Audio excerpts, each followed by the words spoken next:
Here we have a Holz-Her 1735 milling machine. We're gonna go ahead and do a test cut so you can see that it operates. We have it hooked up to air power, and we have a air powered foot switch there, and we also have it hooked up to 220 volt 3-phase power. So we'll go ahead and make a test cut, and you guys can go ahead and see that it does operate.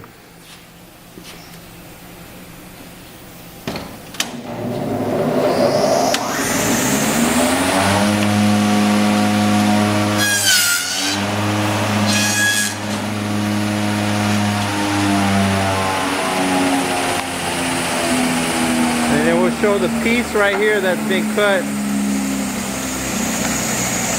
You see that's the milling pattern that it has on the unit right there.